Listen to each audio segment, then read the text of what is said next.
एक वैष्णव नाम का राजा हुआ था काशी नगरी में, और ऐसा राजा था कि उसकी प्रजा अगर दरवाजे पर उसकी पहुंच जाती कि राजा ने मैं अपनी पुत्री का विवाह कर रहा हूं, मेरे पास धन नहीं, राजा उनसे कह देता कि जा दरबारी के साथ में जितना धन चाहिए, जितना खर्च पुत्री के विवाह में हो राजकोष से होगा।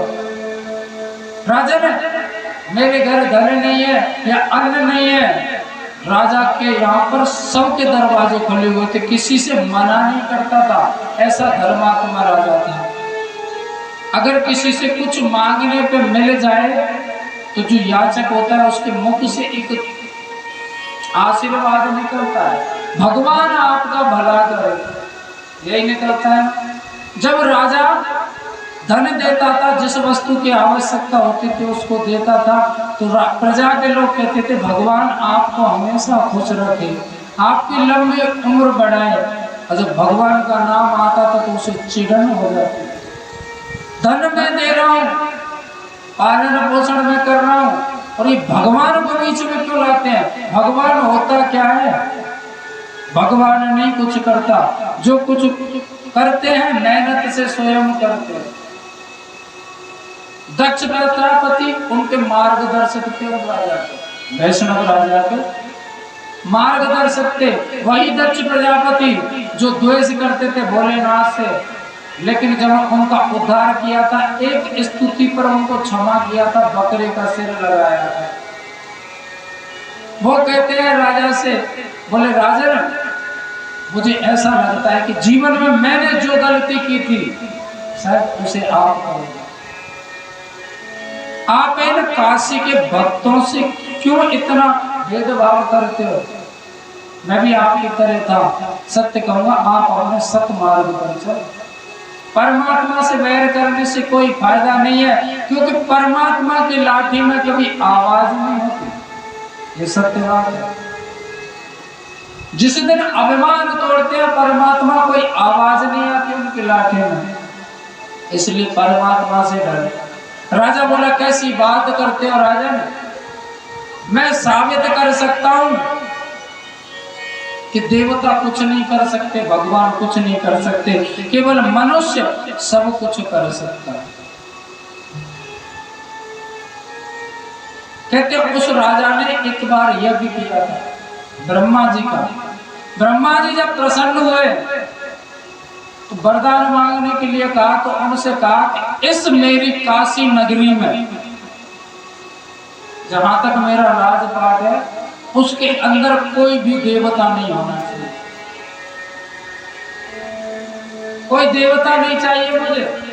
और उस समय काशी नगरी में सूखा पड़ गया था, लोग अन्न के लिए तरस गए, हरियाली बिल्कुल सूख गई, कहीं पर छांव भी नहीं थी काशी नगरी में, ऐसी व्यवस्था बन गई।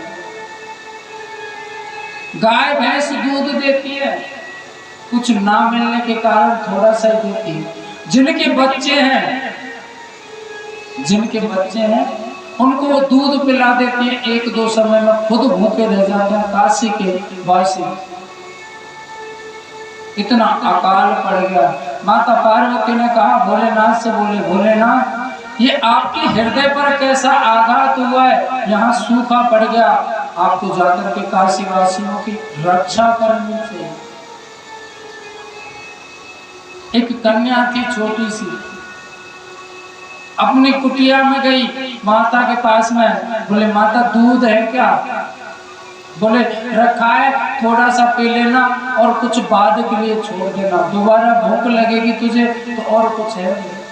उसने एक पात्र में दूध लिया और कहते हैं महादेव के मंदिर में पहुंच गई,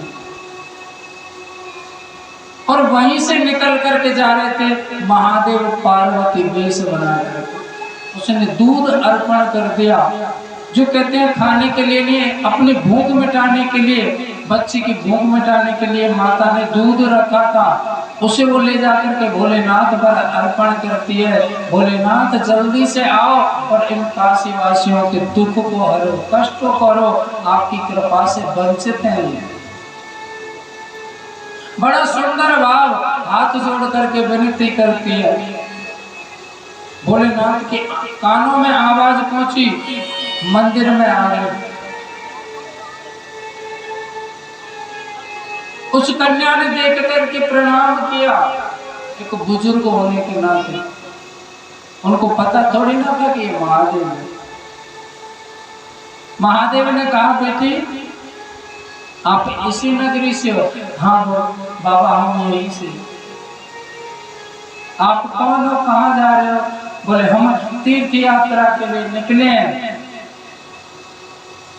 तो आप तो पूजा करते हो, देखा हमको लगा कि शायद यहाँ पर कुछ प्रसाद वगैरह होगा, हमको भी भूख लगी है। महादेव ये बात कहते हैं उस कन्या से।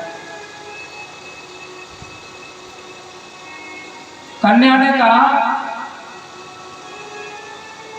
बोले आप तो भूख लगी है, चलिए मेरी कुटिया में चलिए।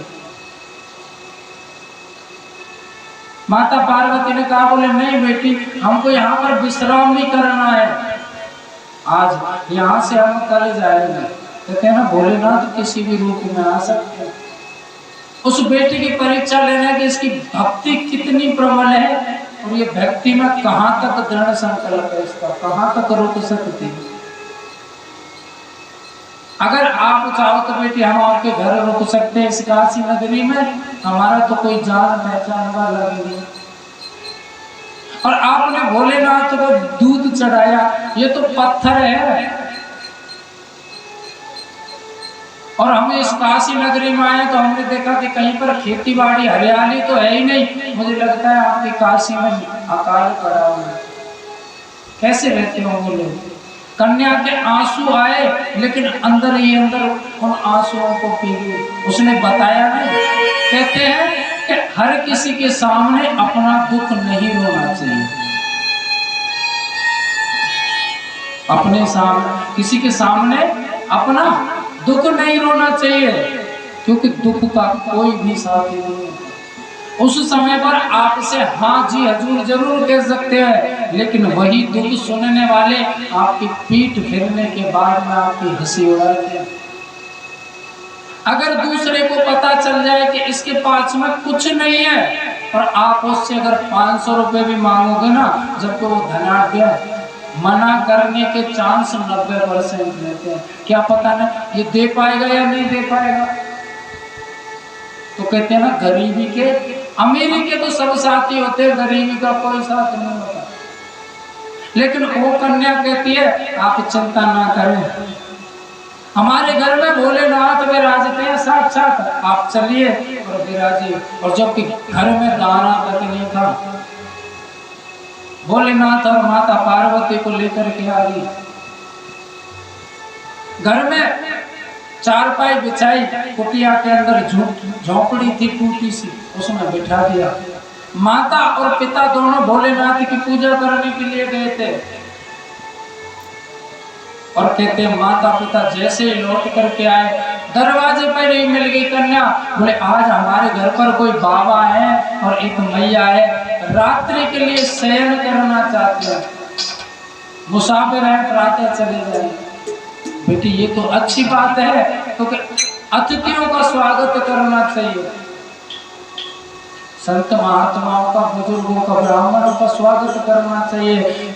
बड़े भाग्य जब जानियो मिलवे आवे संत, बड़े भाग्य जब जानियो मिलवे आवे संत। अचानक से आपके पास में अगर संत महात्मा ब्राह्मण देव आ जाए तो आप बड़े भागी हैं। बड़े भाग्य जब जानियो मिलवे आवे संत, संतन को मिलवो करे सब कष्टन को। आपके दरवाजे पर अगर कोई ब्राह्मण या संत बिना बुलाए आ जाए तो आप भाग्यवान हैं, क्योंकि बिना बुलाए संत अगर दर्शन देते हैं तो ये समझ लो उस दिन से आपके कष्ट यानी पाप कर्म जो कष्ट मिटना प्रारंभ हो जाता है। कन्या ने कहा कोई बाबा और माता जी आए, रात्रि भर विश्राम करना चाहते हैं। बड़ी खुशी की बात है, उनको बहुत खुशी हुई माता पिता को, लेकिन माता एक ही क्षण में उदास हो गई। अतिथि हमारे दरवाजे पर, और कहते हैं अगर अतिथि रात्रि को भूखा सोए ये शुभ बात नहीं है। रात को किसी को भी भूखा नहीं सोना चाहिए।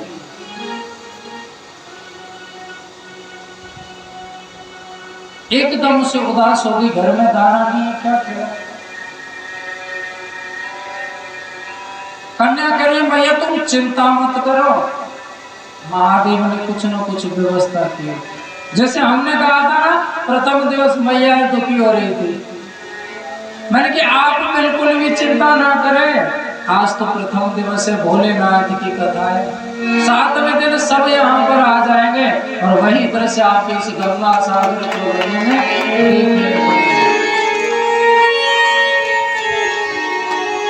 हम और आप तो केवल जरिया है, ये हमारे संस्कार हैं जो हम आपको मिले और आपके दर्शन हुए हैं। इस संस्कार वाली बात है, एक जरिया है, जरिया से हम मिलते हैं। भोलेनाथ की कथा संपन्न हुई और भोलेनाथ को कुछ मंजूरी नहीं था, भोलेनाथ यहाँ से विदाई नहीं होने चाह रहे, उन्होंने एक दिन और बढ़वा लिया।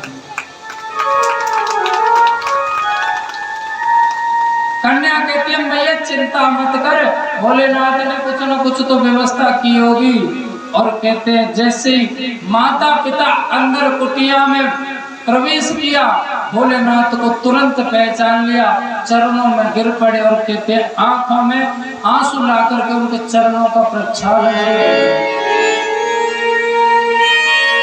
भोलेनाथ आप मेरी कुटिया में आए और कैसी स्थिति में आए कि मेरे घर आपको भोग लगाने के लिए कुछ नहीं है। माता पार्वती बोली कैसी बातें करते हो बेटा, कौन कहता है कि तेरे यहाँ कुछ नहीं है? हमको किसी अन्न की या धन की आवश्यकता नहीं होती, सबसे ज्यादा धनवान तो वह है जो मन का धनी है। जो मन का धनी है वही धनवान है, ये तो कागज के टुकड़े हैं, इनका कुछ नहीं बनता, एक क्षण में चले जाते हैं। ये तो मैं भैया अन्न की बात कर रहा हूं, आपको भोग कैसे लगाऊंगा? महादेव ने कहा जाकर के देख तो सही, कहीं न कहीं तेरे घर के कोने में इतना अन्न तो होगा कि तू भोग लगा सके और आज हमारे साथ में बैठ करके भोजन कर सके। देखना पार्वती मेरे भगत के घर में कुछ है कि नहीं, जरा इनको दिखाओ। माता पार्वती स्वयं अन्नपूर्णा स्वरूप है, और जिसके घर में अन्नपूर्णा माता आकर के विराजमान हो जाए उसके घर में तो अन्न की कभी कमी नहीं आ सकती। देखना पार्वती ये बेचारा भोला है, कहीं रख करके भूल गया हो, मुझे आवाज हो रहा है कि इसके घर में अन्न की कमी नहीं है, ना ही आज से इसके घर में धन की कमी है, और मन की कमी तो इसके सामने ही है। माता पार्वती ने जाकर के एक कोने में जहां पर कचरा इकट्ठा पड़ा था उस पर हाथ डाला, बोले स्वामी ये कहते अन्न नहीं, यहाँ तो ढेर लगे हुए हैं अन्न के। कन्या वो दौड़ करके गई, देखी, बोले हमने आज से पहले देखा तो नहीं, भूल गए। माता पार्वती ने कहा बेटी आज मैं आप सबको भोजन बना करके खिलाऊंगी। कैसी बातें करती हूँ मैया, प्रथम बार मेरी कुटिया में आपका पदार्पण हुआ, बोले मैं इस सेवा से वंचित नहीं कर पाऊंगी आपको। माता पार्वती ने कोई बात नहीं, मैं और आप दोनों पत्नी ही स्वरूप हैं, तो आज दोनों मिलकर के भोजन बनाएंगे। सुंदर प्रसादी बनाई और पाई आनंद से रात्रि गुजारी। इधर जब उसने यज्ञ किया था ब्रह्मा को प्रकट किया राजा ने, वैष्णव राजा ने